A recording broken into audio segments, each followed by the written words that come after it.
Olá, aluno. Seja bem-vindo à nossa segunda aula da disciplina de métodos quantitativos. Eu sou o professor Marcelo Silva de Jesus e nesta segunda aula nós vamos falar especificamente da estatística descritiva. A estatística descritiva, ela tem por objetivo lidar com o planejamento, lidar com a coleta de dados, com a organização e a apresentação dos mesmos. E para aqueles que estiverem acompanhando esta aula via Skype, acompanhem comigo no quadro o e-mail para que vocês possam acompanhar.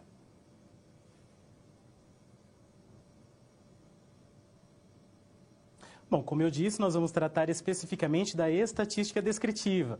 E assim, eu convido você a darmos início à nossa aula. Acompanhe no quadro. A estatística moderna é uma tecnologia quantitativa para a ciência experimental e observacional, que permite avaliar e estudar as incertezas e os seus efeitos no planejamento e interpretação de experiências e de observações de fenômenos da natureza e da sociedade. Então, como eu mencionei no início, a estatística descritiva ela tem essa intenção de cuidar, de lidar com o tratamento de dados. Então, vai desde o planejamento dos dados até o seu tratamento, ou seja, a sua organização e a sua apresentação. E agora, então, eu convido você a assistir o vídeo de abertura desta aula.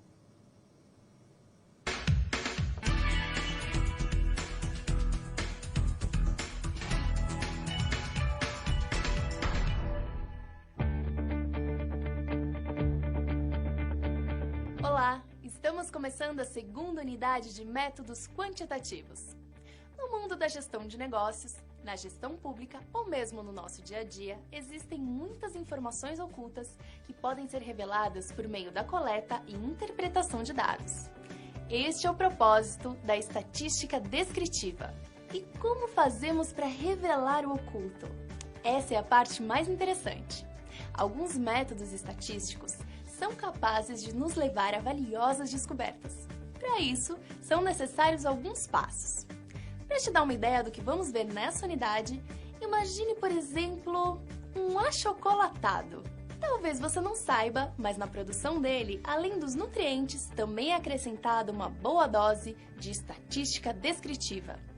A empresa produtora precisa saber com quem deve falar em suas propagandas e para quem vende. Que tipo de pessoas compram seus produtos? Quem consome? Há novos mercados promissores? Os clientes estão satisfeitos com nossos produtos? Essas perguntas definem o que pesquisar e os objetivos de uma pesquisa estatística. E qual o primeiro passo para começar essa pesquisa? A coleta de dados. Mas certamente você já se deu conta de que o achocolatado está presente em muitos lares. Bem, são milhões. Aí que entram as técnicas de amostragem, coletando respostas de um conjunto de pessoas em vez do todo. A utilização da estatística descritiva já começa aí. Como fazer que a amostra seja representativa dos milhões de consumidores? Aguarde nessa unidade. E depois de feita a coleta de dados? Esse é o truque. Como apresentar os resultados? Nessa unidade também vamos ver isso. Técnicas de organização dos dados coletados. E você vai aprender a mágica de transformar as informações em tabelas e gráficos. Uma das formas de fazer o emaranhado de dados ganhar forma e significado é sintetizar o conjunto com as medidas resumo, também chamadas medidas de posição. Estamos falando da média, da mediana e da moda. Elas dizem muita coisa sobre os dados e de forma sintética. Mas cuidado para não cair no conto do vigário. Veja esse cartoon. Na média, esse sujeito está bem. Na média. Pois é, antes de interpretar essas e outras medidas, precisamos ver se elas realmente dão uma boa interpretação da situação. Por isso que você deve aprender também técnicas de mensuração da variabilidade de um conjunto. Vai ser a hora de calcular o desvio padrão, a variância e o coeficiente de variação. Essas são algumas medidas de dispersão. Muito bem, com esse conhecimento em mãos, podemos resolver inúmeros problemas ou fornecer caminhos para soluções. Essa área da estatística, a descritiva, é a que vemos no dia a dia, nos jornais, revistas, em forma de gráficos e tabelas. Essas ferramentas são utilizadas para estudar preços e pacotes de operadoras de celular, pesquisas de voto em eleições, medições da saúde pública, previdência, o censo do IBGE e até o desenvolvimento de viagens espaciais e a embalagem do achocolatado que você ou seu vizinho toma. Dê uma pesquisada na internet e veja, por exemplo, como a análise estatística pode prever surtos epidêmicos, como é usada no aprimoramento de produtos agrícolas ou como ajuda a elucidar a confusão atual sobre o clima com dados e previsões. Como relatórios de gerenciamento são elaborados tanto no governo quanto na iniciativa privada. Conheça um pouco mais se informando e aí, pratique com a SGA dessa unidade. Nela, você deve assumir a posição de um funcionário de uma grande empresa que vamos chamar de M. E você é incumbido de fazer uma pesquisa para determinar o perfil dos 30 mil funcionários dessa empresa. O prazo para a pesquisa é de 1 semana. O que fazer? Esse é um trabalho para você nas SPs dessa unidade. Você vai ser desafiado a fazer um roteiro para coleta de dados, a escolher a melhor forma de apresentar as respostas, como sintetizar os dados com as medidas de posição e vai poder calcular a variabilidade dos dados com as medidas de dispersão. Faça a mágica acontecer! Eu fico por aqui, agora é com você! Acesse o livro didático, as videoaulas e também o material complementar que você encontra no seu ambiente virtual. E as pré-aulas e pós-aulas de cada sessão. É um excelente material para você se tornar um excelente profissional. Não tenha dúvida! Até mais!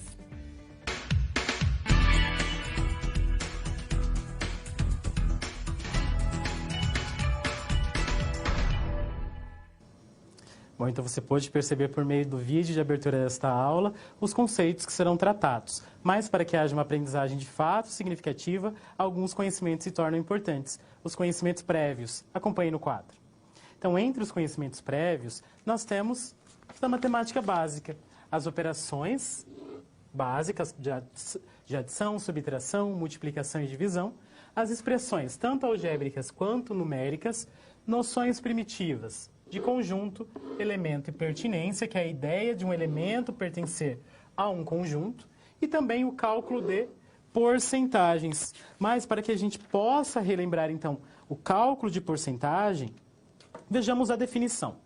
Então, porcentagens nada mais são do que frações cujos denominadores são 100.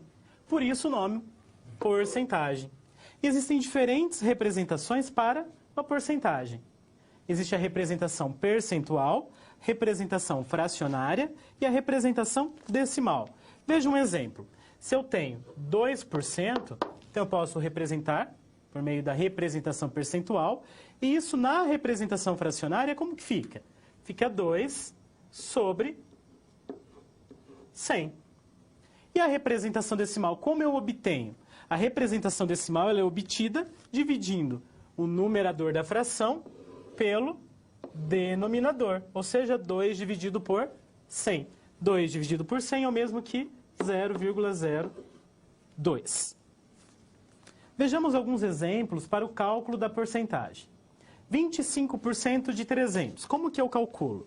25% de 300 eu posso calcular fazendo 25 vezes 300, ou seja, o valor da porcentagem pelo valor que eu quero obter, então 25% de 300, 25 vezes 300.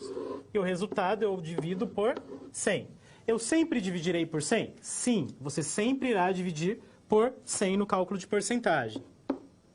25 vezes 300, e aí o resultado dividido por 100 é igual a 75.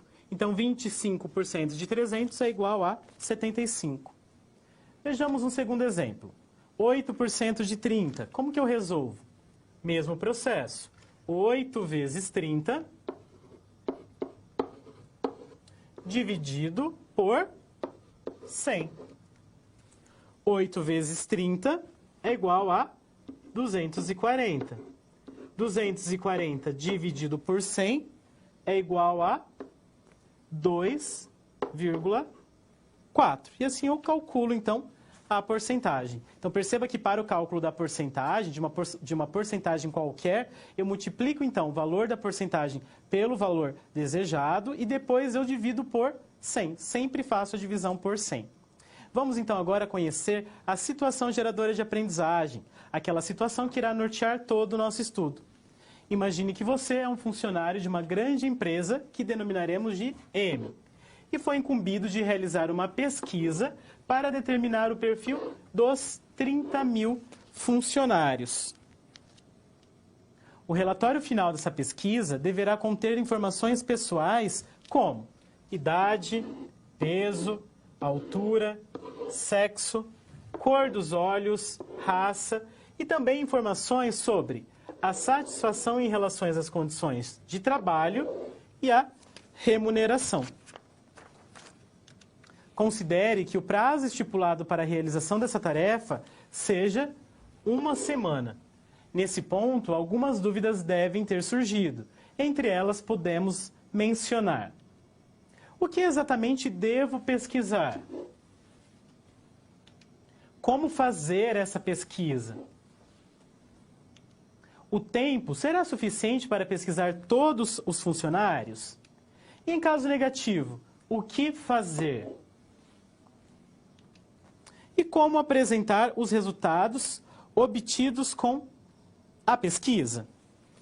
Então, veja que nós temos essas perguntas que irão nortear toda a nossa aula referente à estatística descritiva. E agora eu convido você a acompanhar a primeira situação-problema.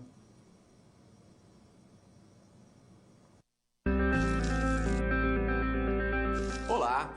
Você já pensou no dia a dia da carreira que você escolheu seguir? Bom, para ter uma ideia dos desafios da sua área, agora você vai procurar soluções para situações-problema. Para prosseguir, primeiro é necessário ter estudado e finalizado a sua pré-aula, já que é nela que você encontra os conceitos e as teorias da disciplina. Feito isso, você vai conhecer a sua primeira SP e vai identificar onde a situação se passa, quais agentes estão envolvidos e quais são os recursos disponíveis. Com essas informações, você vai problematizar o contexto apresentado para então solucionar o desafio. Preparado para começar a SP1? Então boa sorte e até mais!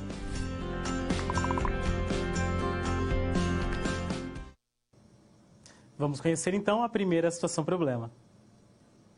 Como planejar a coleta de dados? Então essa é a nossa primeira situação-problema. E para respondê-la, vamos tratar de conceitos da estatística descritiva, especificamente de conceitos relacionados com a coleta de dados. Vamos começar então definindo dois conceitos importantes, o conceito de população e o conceito de amostra de uma pesquisa estatística. Acompanhe no quadro. Então nós vamos entender população como sendo o conjunto de todos os elementos que possuem determinada característica em comum. E a amostra nós vamos entender como sendo qualquer subconjunto de uma população. Então perceba que população é diferente de amostra. A população sempre vai englobar o todo. Veja um exemplo. Digamos que eu queira fazer uma pesquisa de intenção de votos lá na cidade de Clementina, São Paulo. O que é população e o que será amostra nesse caso? Eu tenho como pesquisar todos os eleitores da cidade? Sim, é possível. Porém, isso requer tempo e investimento. Por conta disso, nós podemos selecionar uma parte do conjunto total de eleitores. Nós podemos selecionar, então, um conjunto, que pode ser 5 eleitores de cada bairro. Então, assim eu constituo a minha amostra. Então, perceba, neste exemplo dado, a população seria o conjunto de eleitores da cidade de Clementina, São Paulo. Então, todos os eleitores. E a amostra é o conjunto que eu selecionei. O conjunto formado por 5 eleitores de cada bairro. E aí a pesquisa ela se torna, então, mais fácil de ser realizada, tanto em questão de tempo, a questão temporal, quanto a questão financeira. É importante você se atentar que falar em população na estatística não implica que seja um conjunto de pessoas. Eu posso tratar da população de bactérias para uma pesquisa, eu posso tratar da população de plantas para uma pesquisa lá em biologia, posso tratar de população como sendo conjunto de pedras, também conjunto de pessoas, claro. Mas é importante lembrar que população sempre é o conjunto de todos os elementos que possuem pelo menos uma característica em comum e a amostra é uma parte desse conjunto. Vamos tratar agora de um outro conceito importante da estatística, que é o conceito de variável. Acompanhe no quadro. Quando estudamos uma população, estamos interessados em suas variáveis e nos possíveis valores que elas podem assumir. As variáveis, elas podem ser divididas, classificadas inicialmente como quantitativas ou qualitativas. Quando que uma variável ela é classificada como quantitativa? Quando ela assumir apenas valores numéricos que representam quantidade. Então, se a variável pode assumir como resposta apenas valores numéricos que indicam quantidade, a variável é classificada como quantitativa. Por exemplo, a idade é uma variável quantitativa, peso é uma variável quantitativa, altura, estatura, salário dos funcionários de uma determinada empresa. Por que quantitativas? Porque são expressas por valores numéricos. As variáveis qualitativas são aquelas que não são expressas por valores numéricos. Como assim? Veja algum exemplo. Temos, por exemplo, a formação acadêmica. A formação acadêmica ela é uma variável qualitativa, porque ela não expressa por valores numéricos que indicam quantidade. Como, por exemplo, temos o ensino fundamental, ensino médio, ensino superior. Por isso, variável qualitativa. Outro exemplo, cor do cabelo, cor dos olhos, cor da pele, são variáveis qualitativas. Mas nós podemos ainda subdividir a variável quantitativa e qualitativa de dois modos cada uma. Acompanhe novamente no quadro. As variáveis quantitativas podem ainda ser classificadas como quantitativas discretas ou quantitativas contínuas. Então, se a variável é quantitativa, quando que ela será discreta? Será discreta quando os valores numéricos forem apenas números inteiros. Por exemplo, número de filhos de uma determinada família. Digamos que essa seja a variável da minha pesquisa. Uma família pode ter um filho e meio? 2 filhos, 0,35? Não, não pode. Ela só pode ter 0 filhos, 1 filho, 2 filhos, 3 filhos e assim por diante. Ou seja, apenas números inteiros. Por isso, a variável quantitativa discreta. A variável quantitativa contínua já é aquela que pode assumir valores inteiros e não inteiros. Como, por exemplo, o peso, a estatura de uma pessoa, o salário médio de um funcionário. Esses valores eles podem assumir valores não inteiros. Por exemplo, no peso. Uma pessoa pode pesar 60 quilos, mas também pode pesar 60,5 quilos. 59,75 quilos. É possível. Por isso, a variável quantitativa contínua. Agora, acompanhe como que nós podemos classificar as variáveis qualitativas. Acompanhe no quadro. As variáveis qualitativas podem ser classificadas em ordinais ou nominais. Quando que uma variável qualitativa ela é classificada como ordinal? Quando as respostas puderem ser ordenadas naturalmente. Por exemplo, a formação acadêmica. Eu sei que na formação acadêmica eu tenho uma ordem a seguir. Primeiro o ensino fundamental, depois o ensino médio, depois o ensino superior. Veja, existe uma ordem, uma ordenação natural das respostas possíveis. Por isso é uma variável qualitativa, porque não é expressa por valores numéricos. Qualitativa, ordinal, porque satisfaz uma ordem. Aquelas que não tiverem como você ordenar, então a variável ela é qualitativa nominal. Por exemplo, cor dos olhos. Uma pessoa pode ter os olhos verdes, castanhos, azuis, pretos. Veja, é variável qualitativa, não é quantitativa. Essa variável qualitativa, ela é ordinal ou nominal? É nominal. Por quê? Porque eu não consigo ordenar, não existe uma ordenação natural entre as respostas para a cor dos olhos. Não tem como dizer que verde vem antes do azul, que vem antes do preto. Não, não existe essa possibilidade. Por isso, é nominal. Bom, nós falamos então de conceitos importantes para a coleta de dados, para o planejamento de uma pesquisa, conceito de população, conceito de amostra e conceito de variável. Vamos agora tratar especificamente da coleta de dados. Por quê? Porque quando você vai coletar dados, depois de definir a sua população, a sua amostra e a sua variável, é importante que você siga regras, siga normas. Você não pode sair coletando os dados do jeito que bem entenda, do jeito que queira. É importante seguir algumas regras, algumas normas que tornem a sua pesquisa confiável, fidedigna. E isso acontece com base em estudos estatísticos. Vamos conhecer, então, as principais técnicas de amostragem. Acompanhe no quadro. Então, dentre os diversos métodos de amostragem, os mais conhecidos são a amostragem de conveniência, a amostragem voluntária. Então, a amostragem de conveniência é aquela amostragem em que o pesquisador escolhe quem será pesquisado. Por isso, conveniência. A amostragem voluntária é aquela pesquisa em que os pesquisados, eles participam da pesquisa de modo voluntário, ou seja, eles pedem para participar. A amostragem aleatória simples leva em consideração a probabilidade. Então, na amostragem aleatória simples, existe, então, sorteio. Então, as pessoas, os elementos que irão compor a nossa amostra, eles são determinados por meio de sorteios.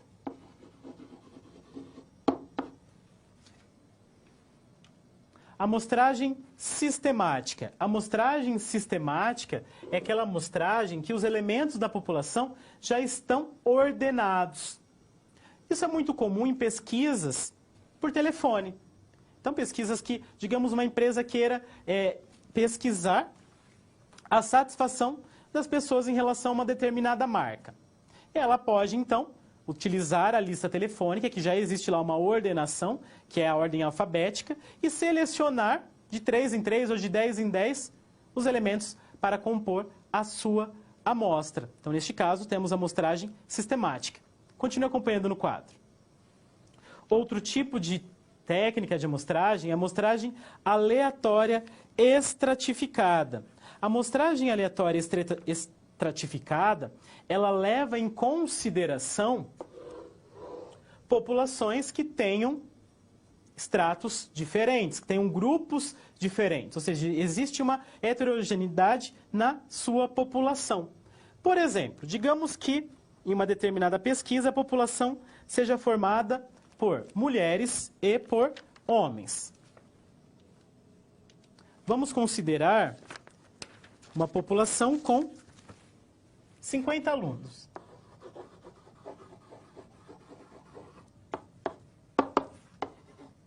Alunos de uma sala. E essa sala ela é formada por 35 mulheres e por 15 homens. Como que eu faço para determinar uma amostra com 20 pessoas? Respeitando a quantidade de mulheres e respeitando a quantidade de homens. Eu não posso escolher os 15 homens para compor a minha amostra e o resto de mulheres. Por quê? Porque desse modo a minha pesquisa pode se tornar tendenciosa. Então eu tenho que selecionar uma quantidade proporcional de mulheres e uma quantidade proporcional de homens. Isso em relação à nossa população. Continue acompanhando no quadro. Então, como que eu faço para determinar a quantidade de homens e a quantidade de mulheres? A primeira coisa que você deve fazer é dividir a quantidade de mulheres pelo número total de pessoas, ou seja, da sua população. 35 dividido por 50. 35 dividido por 50 é igual a 0,7. Ou seja, as mulheres representam 70% da população. Isso significa que a amostra deve ser composta por 70% de mulheres também. Por isso, eu preciso calcular 70% de 20.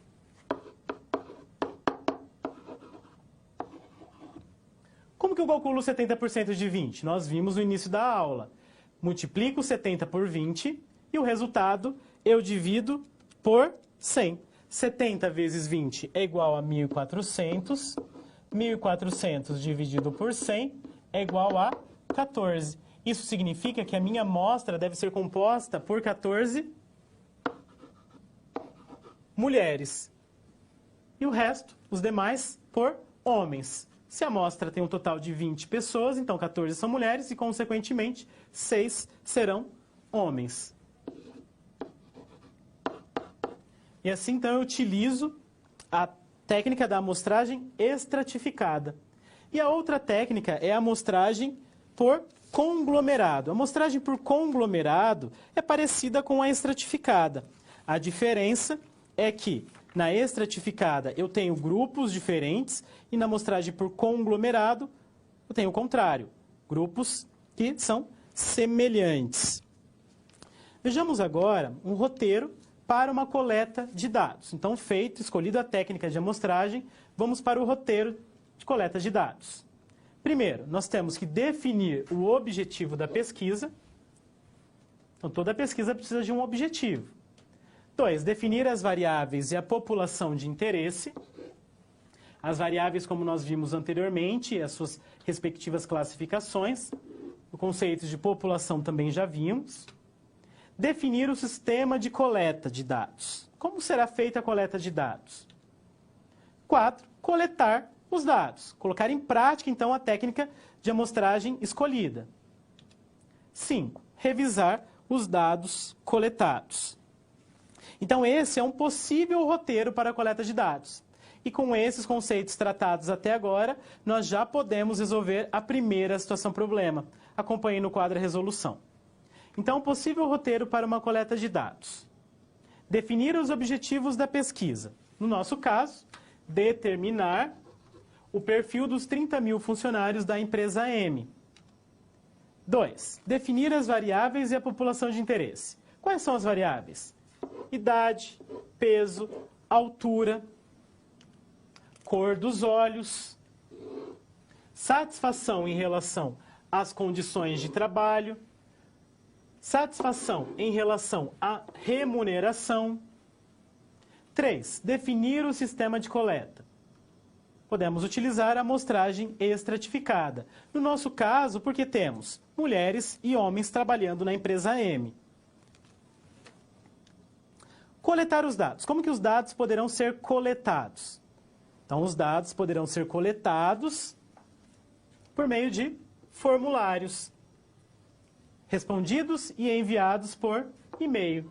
Hoje em dia, utilizar o e-mail facilita, torna a pesquisa mais rápida e o custo também será menor. E, por último, revisar os dados coletados. Então, neste primeiro momento, nós falamos a respeito do roteiro para uma coleta de dados e de elementos importantes para uma pesquisa estatística. E eu convido você agora a acompanhar a segunda situação-problema.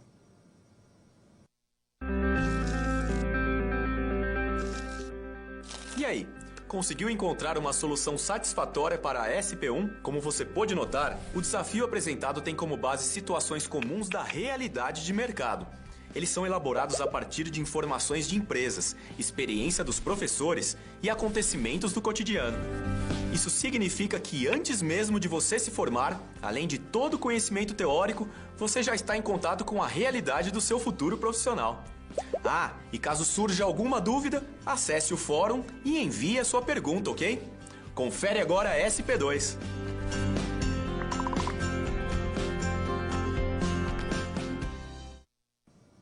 Acompanhe no quadro agora a segunda situação-problema.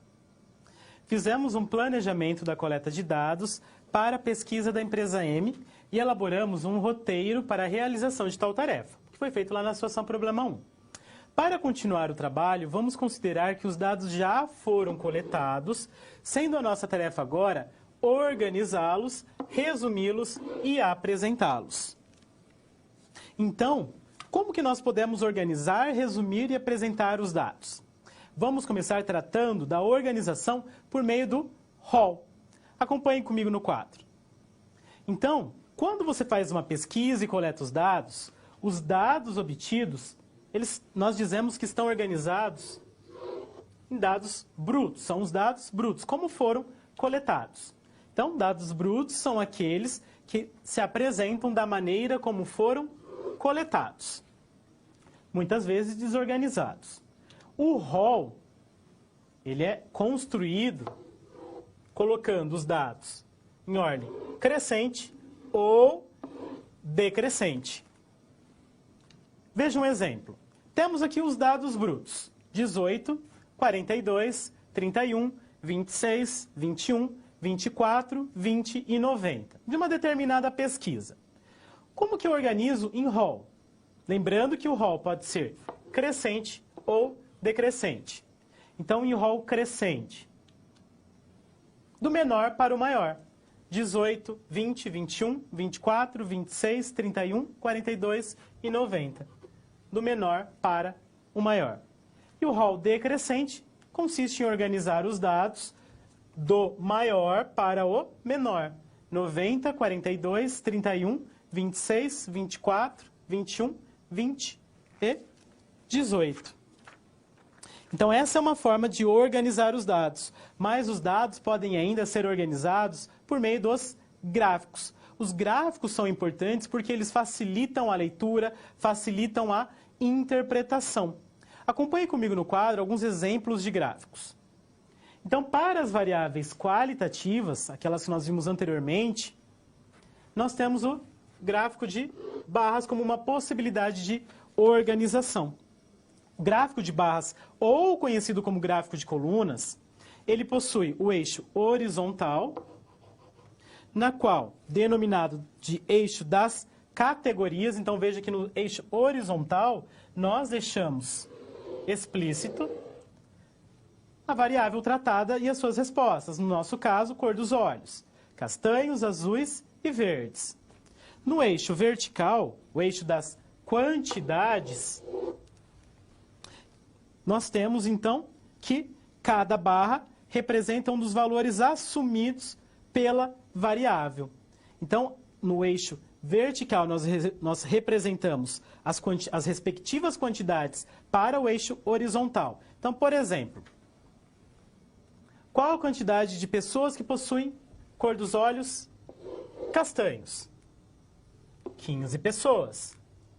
Qual a quantidade de pessoas que possuem a cor dos olhos verdes? Uma pessoa. Vejamos um outro tipo de gráfico. Gráfico de setores. Gráfico de setores, também conhecido como gráfico de pizza. Ele é útil para que nós possamos visualizar a participação de determinada categoria em relação ao todo. Por exemplo, nós temos aqui no gráfico de setores a representação para a cor da pele. Então, eu posso verificar facilmente nesse gráfico que a cor branca tem uma representatividade de 30% em relação ao todo. Cor de pele parda tem uma representatividade de 30% em relação ao todo também. Para variáveis quantitativas, nós podemos utilizar também o gráfico de barras. Alguns autores assumem o gráfico de barras como sendo na horizontal e o gráfico de colunas como sendo na vertical. Então, lembre-se que neste momento nós estamos considerando que o gráfico de barras ele pode ser tanto na vertical quanto na horizontal, mas alguns autores consideram que o gráfico de colunas é o da vertical e o gráfico de barras apenas na horizontal. Tendo então esses conhecimentos relacionados à organização dos dados, nós podemos já resolver a segunda situação problema. Acompanhe no quadro. Então nós tínhamos que representar graficamente algumas informações da nossa coleta de dados. Então vamos tratar da coleta de dados relacionada à variável sexo. Então nós tínhamos que 55% de toda a população, dos 20 funcionários da nossa amostra, são do sexo masculino. E que 45% do sexo feminino. Como essa variável sexo é uma variável qualitativa,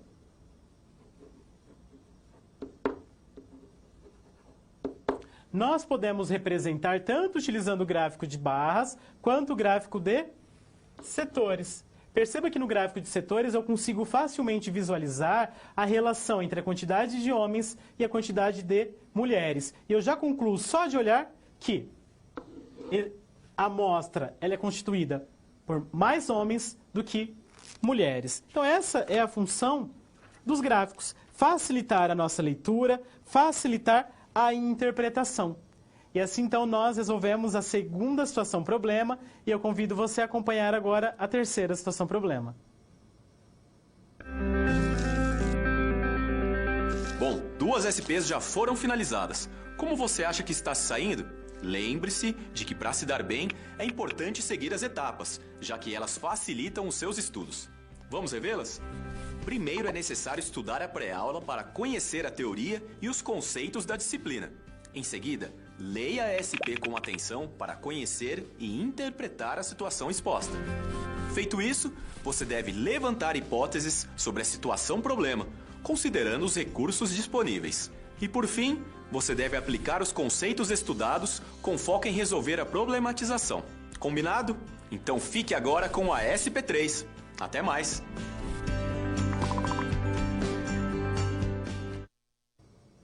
Bom, então nós vimos lá na situação problema 2, como então nós podemos representar as variáveis por meio de gráficos.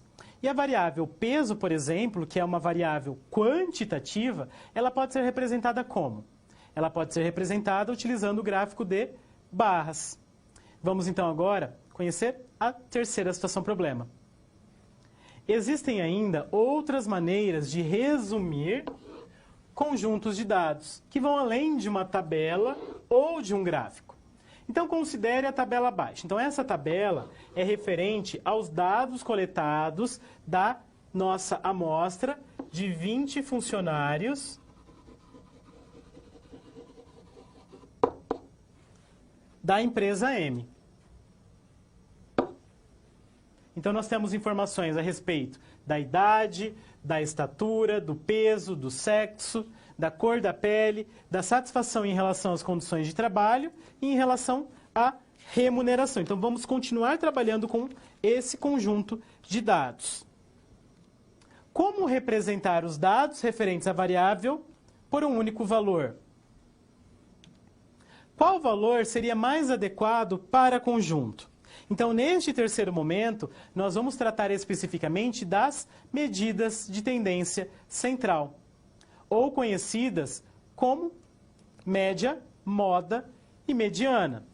São as principais medidas de tendência central que nós utilizamos e que possivelmente você já tenha lidado em algum momento da sua formação acadêmica. Então, vamos começar pela média. Acompanhe no quadro.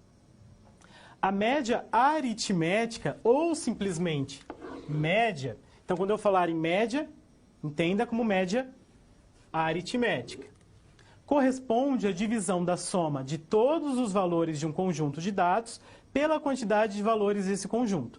E nós representamos isso por meio dessa fórmula. Mas o que quer dizer essa fórmula? Que, para o cálculo da média, nós somamos os conjuntos, todos os dados do conjunto, e dividimos o resultado pela quantidade de dados. Vejamos um exemplo.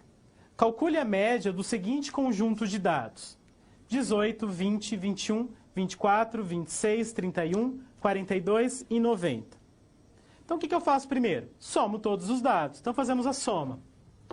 18 mais 20, mais 21, mais 24, mais 26, mais 31, mais 42, mais 90. Então, somando todos esses dados, nós obtemos 272. Depois de somar, o que eu faço? Eu divido o resultado pela quantidade de dados. Quantos dados nós temos? Nós temos 8. 272 dividido por 8 é igual a 34. Então, perceba que a média aritmética ela é determinada pela soma de todos os dados do seu conjunto dividido pela quantidade de dados. No nosso exemplo, então, nós primeiro somamos os dados e aí o resultado nós dividimos por 8. Por que por 8? Porque nós tínhamos 8 dados no conjunto. Uma outra medida de tendência central é a mediana. Acompanhe comigo no quadro.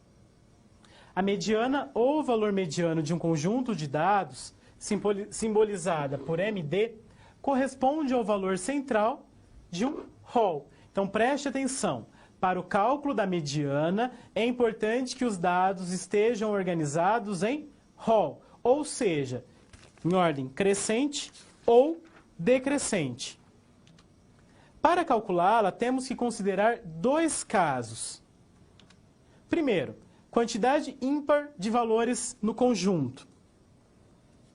E segundo caso, quantidade par de valores no conjunto. Então, se você possui uma quantidade ímpar de valores no conjunto, a mediana será o termo central.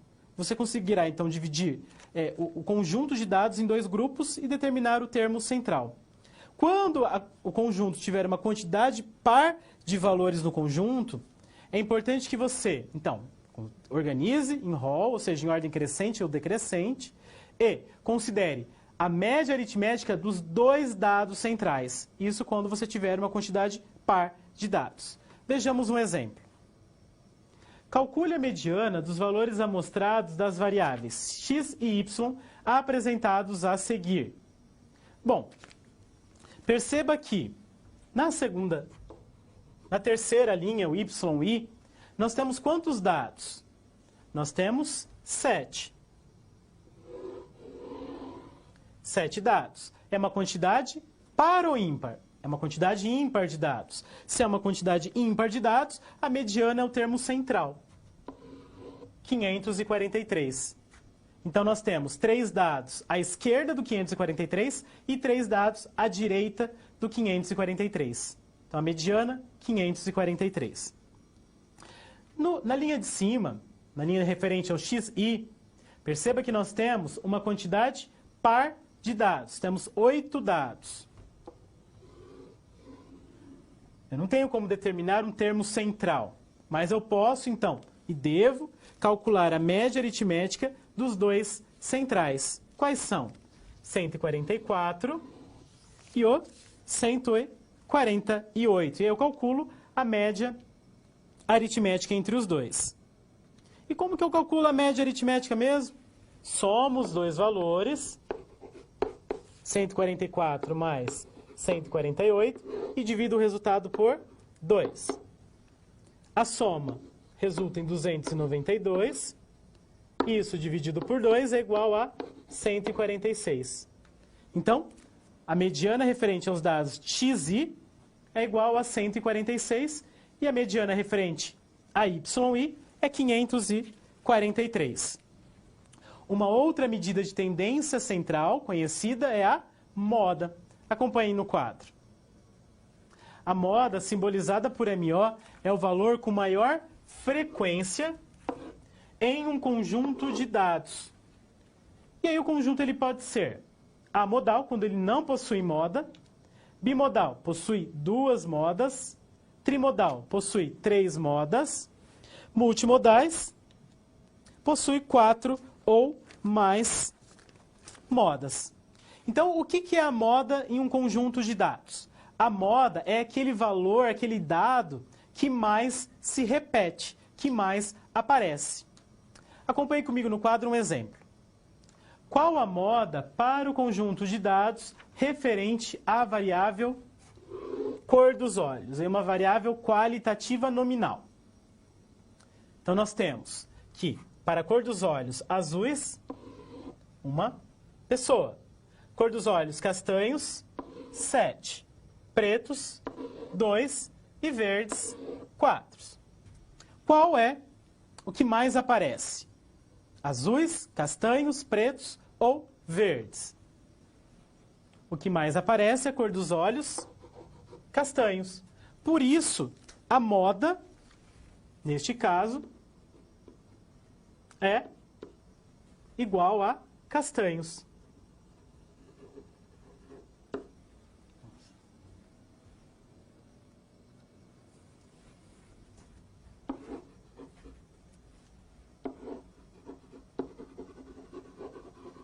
Então, nós vimos as 3 medidas de tendência central mais conhecidas: a média, a moda e a mediana.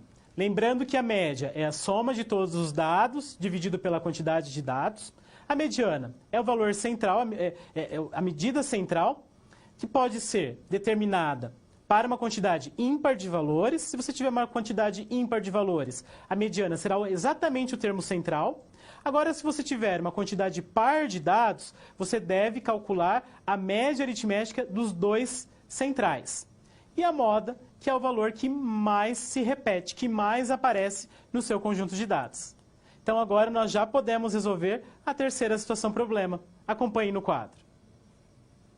Então, para a variável A, que é a variável referente à idade dos funcionários, vamos determinar a média aritmética. Como que eu determino a média aritmética? Somo todos os dados daquela nossa tabela e divido pela quantidade de dados, ou seja, 20. A soma resulta em 779. 779 dividido por 20 é aproximadamente 39. Então, 39 anos é a idade média dos funcionários da empresa M. A mediana. Como nós temos uma quantidade par de dados, 20 dados, nós temos que pegar os 2 centrais. E quais são os centrais? É o termo de 10ª posição e 11ª posição. Então, eu tenho que considerar o valor que está na 10ª posição e na 11ª posição. Lembrando que os dados precisam ser organizados em rol, ordem crescente ou decrescente. Então, qual é a idade que está na 10ª posição? 37. Na 11ª, 39. Então, vamos calcular a média aritmética. 37 mais 39 dividido por 2 é igual a 38. Então, essa é a mediana para a idade. A outra variável, variável D, variável referente ao sexo. Qual é o que mais aparece? Sexo masculino ou sexo feminino? Então, observando na nossa tabela, nós podemos perceber que a amostra ela é formada por mais homens do que mulheres. Por isso, a moda do conjunto de dados é M, ou masculino. Então, utilizando as medidas de tendência central, média, mediana e moda, nós resolvemos a terceira situação problema e eu convido você agora a acompanhar a quarta situação problema. Quando você faz uso de todo o material didático, você passa a conhecer as teorias e os conceitos da disciplina de forma mais completa. Só assim as SPs, que servem de exercícios práticos que te preparam para o mercado de trabalho, terão efeito na sua carreira. Ou seja, seguindo as etapas, você está adquirindo experiência profissional antes mesmo de terminar o seu curso. E se durante a sua leitura algum ponto de interrogação surgir, não se preocupe. Envie sua dúvida no fórum, ok? Fique agora com a SP4. Boa sorte!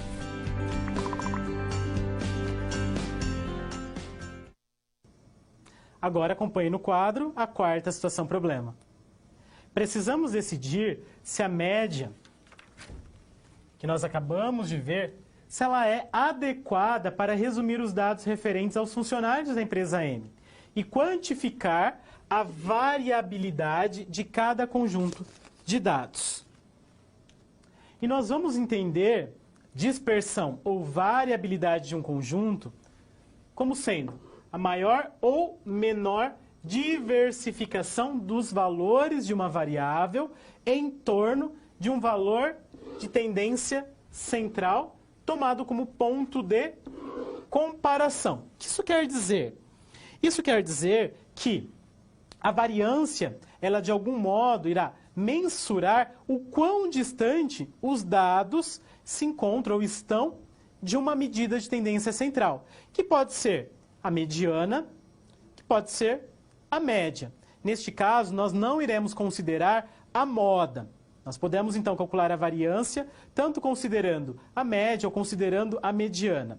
Porém, ao longo da nossa aula, desta aula, nós vamos tratar da variância em relação à média, a média aritmética que nós vimos anteriormente. Continue acompanhando comigo no quadro. Então, nós vamos entender a variância, simbolizada por VAR, como sendo uma medida de dispersão calculada por meio da média aritmética dos quadrados dos desvios. E aí, para a variável x, nós podemos escrever a seguinte fórmula para a variável. Claro que nós vamos aplicar essa fórmula em um exemplo para que você compreenda melhor. E o que é o desvio padrão? O desvio padrão, simbolizado por dp, é uma medida de dispersão, assim como a variância, definida como a raiz quadrada da variância. Então, se você determinou a variância, o que é o desvio padrão? O desvio padrão é a raiz quadrada da variância. Aí fica mais fácil. Vejamos um exemplo. Considere o seguinte conjunto de dados: 86, 88, 90, 92 e 94. Nós temos aí um conjunto formado por 5 elementos, 5 dados. Para o cálculo da variância, a primeira coisa que nós precisamos fazer é determinar a diferença de cada um dos valores em relação à média do conjunto de dados. Qual é a média desse conjunto de dados? E aí, como que eu calculo essa média, professor? Somo todos os valores, então 86 mais 88 mais 90 mais 92 mais 94 e eu divido o resultado pela quantidade de dados, ou seja, por 5. A soma é igual a 450. 450 dividido por 5 é igual a 90. Então, essa é a média aritmética do conjunto de dados. Feito isso, nós devemos subtrair de cada um dos dados essa média. Então, 86 menos a média, eu devo elevar ao quadrado. 88 menos a média, e depois eu elevo ao quadrado. 90 menos a média, elevo ao quadrado. 92 menos a média, elevo ao quadrado. E 94 menos a média, e elevo ao quadrado também. Então, vamos lá. No primeiro caso, no primeiro dado, 86 menos 90, quanto que é? É igual a menos 4. Não tem problema dar negativo. Menos 4 ao quadrado, como que eu resolvo menos 4 ao quadrado? Menos 4 vezes menos 4, que é igual a 16. Lembre-se de que na multiplicação é importante fazer o jogo de sinal. Menos com menos, mais, ou seja, sinais iguais, o resultado sempre será positivo. E sinais diferentes, o resultado será negativo.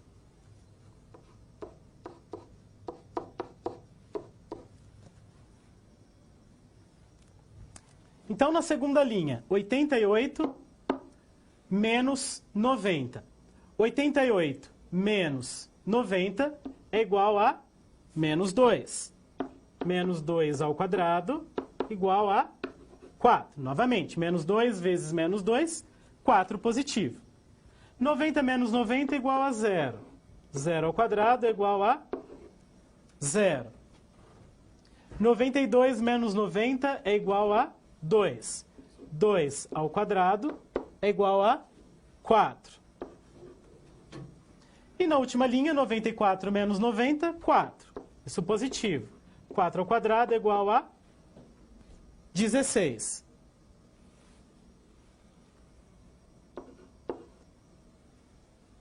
Então, assim, nós determinamos a diferença de cada um dos valores em relação à média aritmética e elevamos ao quadrado. Feito isso, é importante que você considere, então, no último valor aqui, só 16.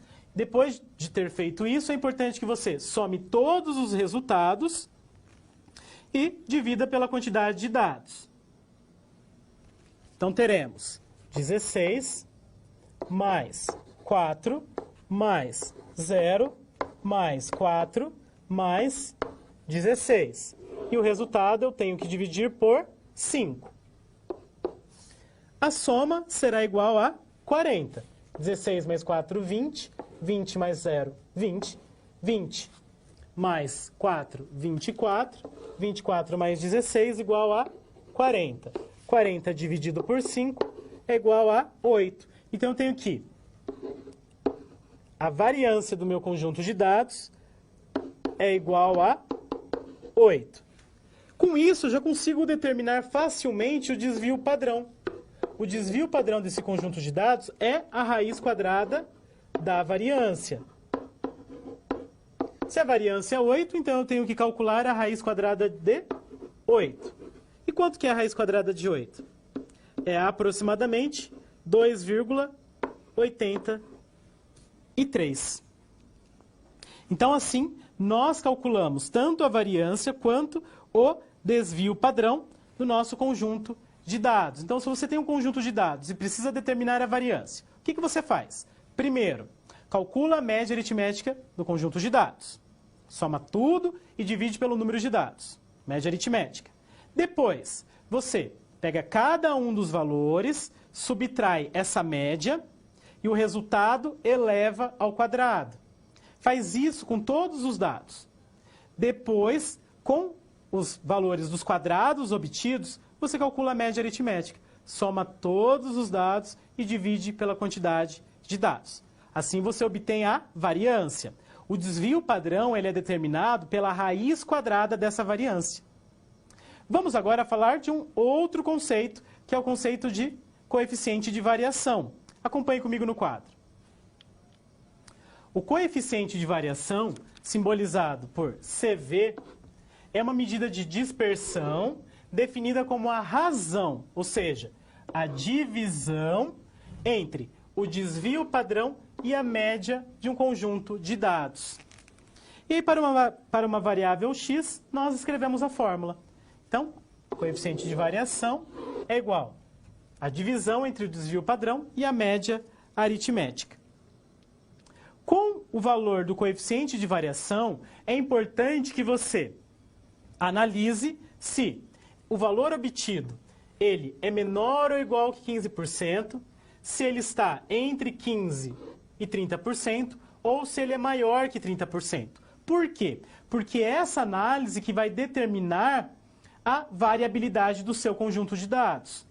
Se o coeficiente de variação for um valor menor ou igual que 15%, nós temos uma baixa dispersão dos dados em relação à média. Se o coeficiente de variação for um número entre 15% e 30%, então o conjunto de dados possui média dispersão. E se for maior ou igual que 30%, então o conjunto de dados ele possui uma alta dispersão. No nosso exemplo anterior, nós obtivemos que o desvio padrão era igual a 2,83. Aproximadamente. E a média aritmética do conjunto de dados era quanto? Era 90. Dividindo, então, o desvio padrão pela média aritmética do conjunto, teremos um valor aproximado de 0,031. E o que eu faço depois que eu dividir? Multiplica por 100% para que você tenha a representação percentual. 0,31 vezes 100% é igual a 3,1%. Essa é a representação percentual.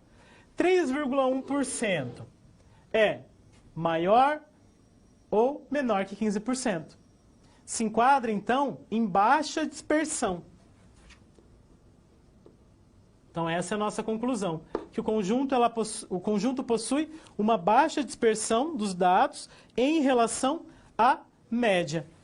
Então, neste momento, nós falamos a respeito das medidas de dispersão, a variância e o desvio padrão e o coeficiente de variação como sendo uma forma de analisar o seu conjunto de dados e dizer a média obtida, ela é de fato representativa? Porque se o seu conjunto de dados tiver uma alta variabilidade, uma alta dispersão, a média ela não é representativa.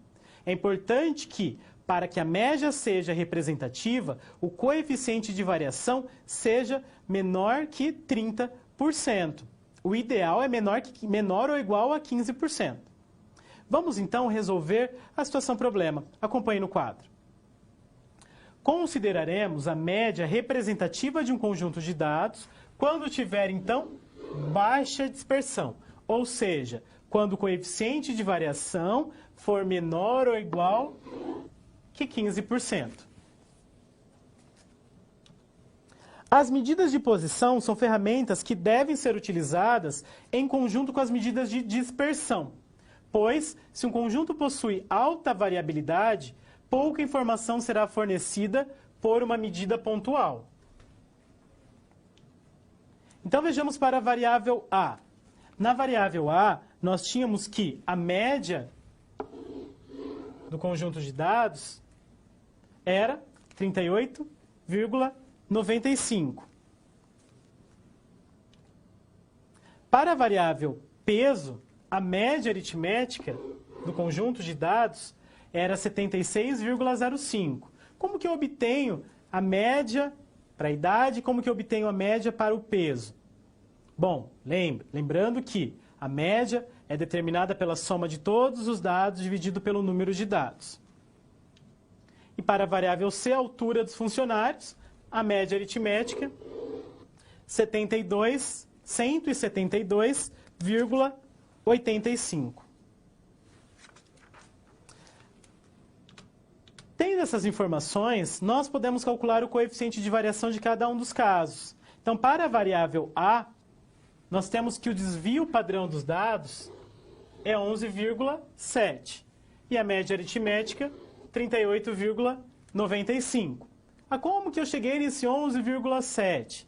Bom, é importante que você considere todas as informações referentes à idade e calcule o desvio padrão como nós vimos anteriormente. Primeiro encontra a variância e depois extrai a raiz quadrada e descobre o desvio padrão. Dividindo então o desvio padrão pela média aritmética, nós chegamos no valor aproximado de 0,30, ou ainda 30%. Para a variável B, variável peso, nós temos desvio padrão 11,7 e média 76,05. Dividindo um valor pelo outro, nós chegamos em 0,154 ou ainda 15,4%. E o mesmo agora para a altura dos funcionários. Desvio padrão igual a 7,8, média aritmética 172,85. Um valor aproximado de 0,045, ou, na sua representação percentual, 4,5%. De acordo com a nossa tabela anterior da variabilidade, da classificação da variabilidade, nós temos que, na variável idade, como o coeficiente de variação foi igual a 30%, temos uma média dispersão. Corrigindo, como é igual a 30%, alta dispersão.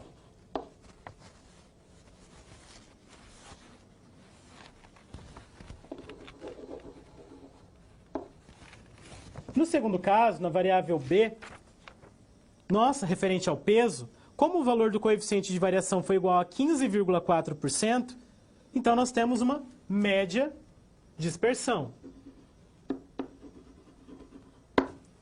E no terceiro caso, referente à altura, nós temos uma baixa dispersão. Isso significa que a média ela é representativa apenas no terceiro caso, apenas para a variável altura. A média aritmética ela não é representativa nem para a idade, nem para o peso dos funcionários. Deste modo, nós resolvemos a quarta situação problema e eu convido você agora a novas situações.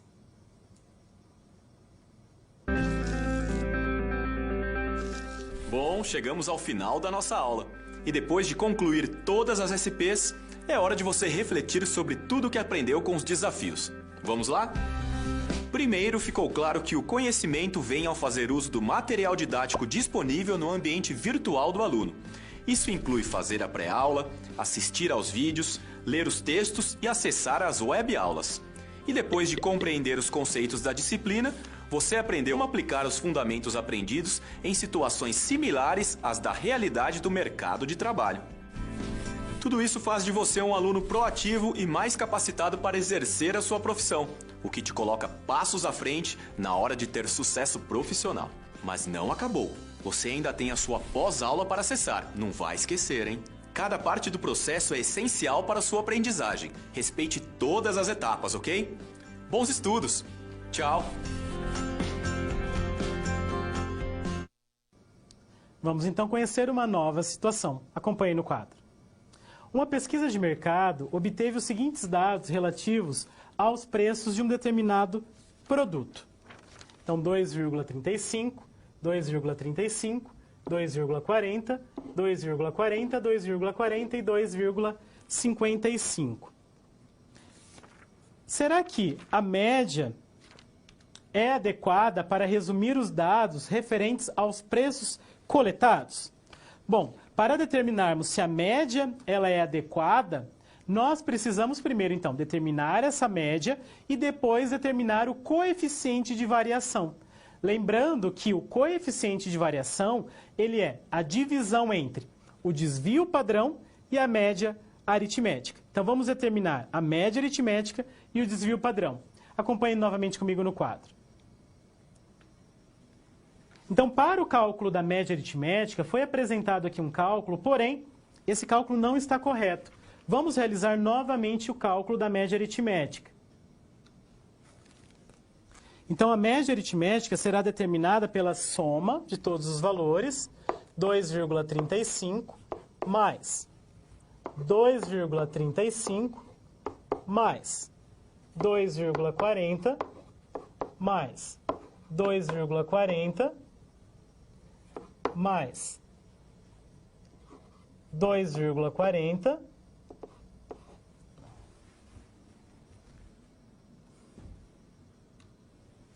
novamente 2,35 mais 2,35 mais 2,40 mais 2,40 mais 2,40 mais 2,55. Tudo isso dividido pela quantidade de dados. Quantos dados nós temos? Nós temos 6 dados. Então, nós dividimos o resultado da soma por 6. O resultado da soma é igual a 14,45. 14,45 dividido por 6 é aproximadamente 2,408. Então, essa é a nossa média aritmética.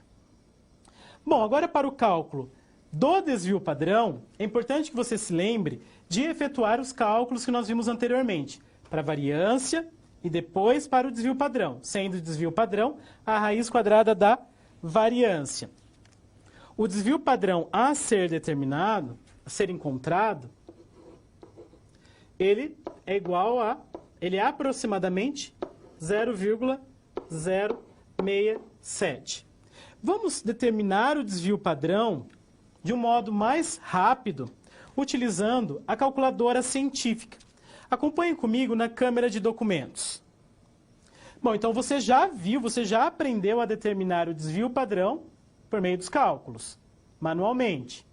Vamos aprender uma outra forma, então, de determinar esse desvio padrão, utilizando essa calculadora científica. E é importante que você se atente para o modelo e a marca da calculadora que eu estou utilizando. Caso você tenha uma calculadora diferente, é importante se atentar para as funcionalidades da sua calculadora, que podem ser iguais ou não ao que eu vou explicar agora. Então, nessa calculadora, a primeira coisa que eu faço é limpar os dados da memória. Como? Shift, Mod, escolho a opção 3. Assim eu faço um reset nos dados da memória, limpo a memória da calculadora. Depois eu vou ativar a função estatística dessa calculadora. Como? Mod e a opção 2, SD. Pronto, já está ativada a opção estatística, o modo estatístico da calculadora. Feito isso, é hora de você inserir na memória os dados. Então, vamos considerar os dados do exemplo, da situação nova. Então, 2,35. Nessa calculadora, o ponto é a nossa vírgula. Então, 2,35 eu digito 2,35. M+. Primeira informação registrada na memória. Depois, 2,35 novamente, M+. Segunda informação. 2,40, M+, terceira informação. 2,40, quarta informação. 2,40, quinta informação. E, por fim, 2,55, M+, sexta informação registrada na memória da calculadora. Feito isso, nós digitamos Shift e escolhemos a opção, o número 2, porque fazendo isso eu ativo a função estatística que nos fornece a opção 1, que é a média aritmética, a opção 2, desvio padrão populacional, quando é com toda a população, e 3, desvio padrão amostral. Vamos conferir a média aritmética se bate com os dados, com o valor encontrado no cálculo manual. Então, eu digito 1 igual. Então, 2,408 aproximadamente, como nós encontramos por meio do cálculo manual. Agora o desvio padrão. Shift, 2 novamente, escolho a opção 2. Igual, veja que a média, o desvio padrão obtido, 0,067 aproximadamente. Então, vamos considerar esse desvio padrão e a média aritmética determinada para encontrarmos o coeficiente de variação. Lembrando que o coeficiente de variação ele é determinado pela divisão entre o desvio padrão e a média aritmética. Acompanhe novamente comigo no quadro. Então, o que nós temos que fazer agora para determinarmos o coeficiente de variação? Dividir o desvio padrão pela média dos dados. Ou seja, o coeficiente de variação será igual a 0,067 dividido por 2,408. Essa divisão nos fornece o valor aproximado de 0,028. Ou, na sua representação percentual, e aí é só multiplicar por 100%, 2,78%. Esse, então, é o nosso coeficiente de variação. Como esse coeficiente de variação ele é menor que 15%, nós concluímos que o conjunto possui baixa dispersão. Ou seja, se possui baixa dispersão, então sim, a média aritmética ela é representativa. Bom, então nós efetuamos alguns cálculos utilizando a calculadora científica. Acompanhe comigo no quadro os passos que foram seguidos. Então, nós, utilizando a calculadora científica, nós primeiro limpamos a memória da calculadora, depois ativamos o modo estatístico. Como? Mod escolhendo opção 2. Depois inserimos os dados na memória. Digito o valor e M+, até concluir, né, até inserirmos todos os dados. Depois de inserirmos todos os dados, Shift 2. Serão apresentadas as seguintes opções. 1 para a média aritmética, 2 para o desvio padrão populacional, que é quando se considera toda a população, e aqui corrigindo 3 para o desvio padrão amostral, quando é a partir de uma amostra. Para o cálculo da variância, é só elevar então ao quadrado o desvio padrão obtido. Então, nessa nova situação, nós utilizamos a calculadora científica como ferramenta para o cálculo do coeficiente de variação. E eu deixo um momento para que você encaminhe as suas dúvidas a respeito dos conceitos que foram tratados. Logo, eu retorno para discutirmos.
Bom, entre as perguntas encaminhadas, nós temos em relação ao cálculo da mediana. Então, alguns alunos não entenderam o cálculo referente ao exemplo dado para a mediana. Acompanhe comigo novamente no quadro. Então, nós temos que para o cálculo da mediana você deve levar em consideração se o conjunto de dados ele possui uma quantidade par de dados ou uma quantidade ímpar de dados. Se possuir uma quantidade par de dados, então, depois de organizar em rol, ordem crescente ou decrescente, você deve tomar os dois termos centrais, então, neste caso, 144 e 148, e calcular a média aritmética. Então, a média aritmética entre 144 e 148 é dado pela soma 144 mais 148, 292, dividido por 2, ou seja, 146. Então, no primeiro caso, a mediana é igual a 146. No segundo caso, que você tem uma quantidade ímpar de dados, a mediana é exatamente o termo central. Ele faz parte do conjunto de dados. Então, 543. Lembrando novamente que o conjunto de dados precisa ser organizado em rol, ou seja, ordem crescente ou em ordem decrescente. Uma outra questão levantada é qual a diferença da variância e o desvio padrão. A variância leva em consideração a média aritmética dos dados, enquanto que o desvio padrão não leva em consideração isso.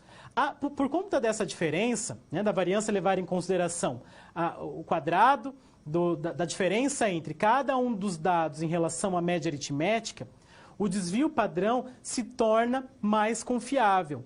Ele é uma medida de dispersão que permite que você analise de um modo mais adequado a dispersão dos dados, ou seja, o quanto que cada um dos dados se distancia da média aritmética.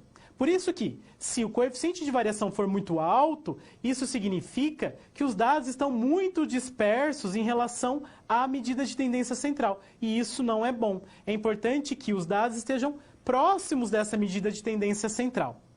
Uma outra questão levantada é a média aritmética simples para os cálculos. Quando utilizar? E quando utilizar a média aritmética ponderada? Nós vamos utilizar a média aritmética ponderada quando os dados tiverem uma frequência. Por exemplo, digamos que o número 2 de um conjunto de dados apareça 5 vezes. O número 7 apareça 4 vezes. O número 9 apareça 1 vez. Então, perceba que cada um dos dados possui um peso diferente no conjunto de dados. Nesse caso, eu posso usar a média aritmética ponderada. Porém, se eu quiser utilizar a média aritmética simples, não tem problema. Tanto faz. Mas a média aritmética ponderada ela é mais utilizada quando os valores do seu conjunto de dados possuíram um peso.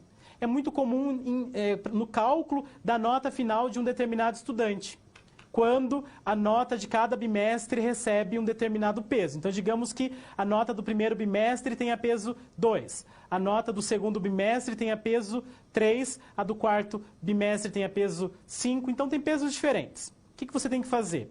Você tem que considerar cada uma dessas notas multiplicada pelos seus respectivos pesos e depois dividir pela soma dos pesos. Acompanhe comigo no quadro. Então, nesse exemplo, se eu tenho que a nota do primeiro bimestre tem peso 2, a do segundo bimestre também tem peso 2, a do terceiro e quarto, respectivamente, pesos 3. E um aluno tenha tirado as seguintes notas: 7, 6, 5 e 8. Como que eu calculo a média desse conjunto de dados? Nesse caso, a média ponderada. Eu devo multiplicar cada uma das notas pelos respectivos pesos. Então, 2 vezes 7, 14. 2 vezes 6, 12. 3 vezes 5, 15. 3 vezes 8, 24. Somo todos os valores obtidos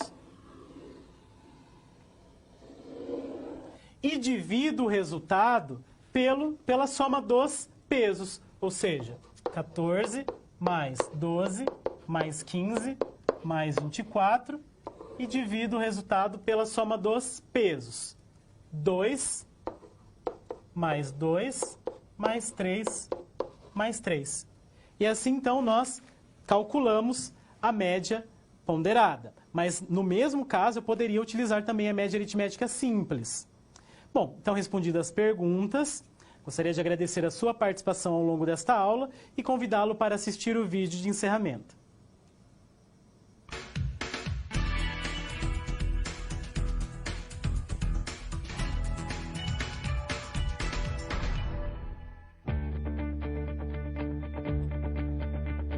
Olá! Vamos chegando ao final da unidade 2 de métodos quantitativos.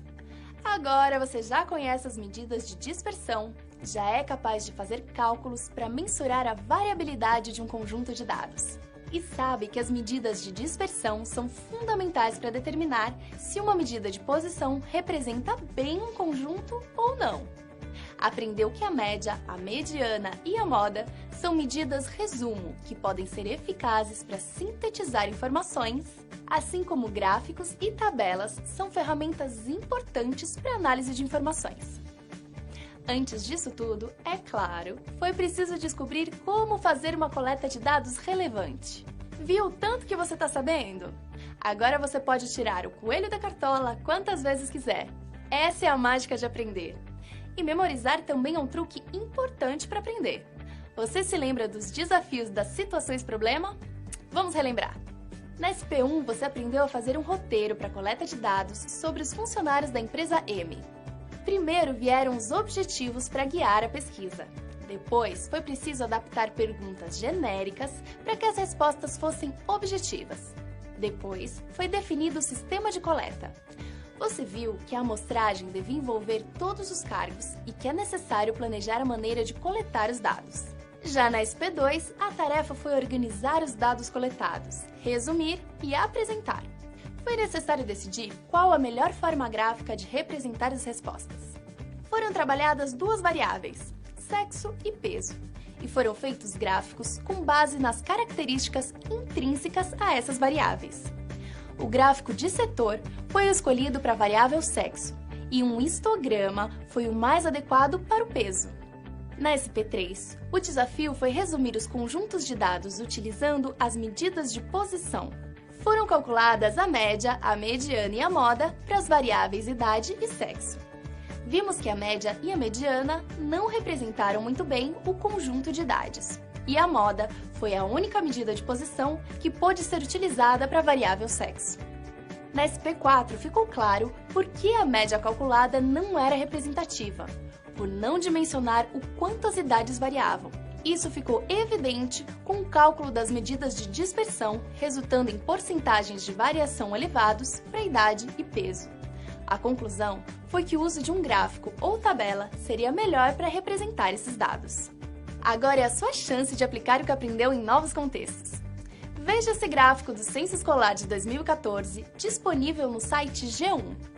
Em 2014, o número de escolas de ensino básico no Brasil era de 189.818. Com essa informação e as apresentadas no infográfico, é possível determinar a quantidade de escolas que possuíam laboratório de ciências, acessibilidade, quadra de esportes e outros itens. Calcule esses números e aproveite para fazer uma representação em gráficos de setores e de barras. Outra sugestão para você. A utilização da estatística descritiva é muito importante na criação de relatórios gerenciais. Acesse o site do Sebrae e baixe o roteiro ensinando como elaborar relatórios eficientes.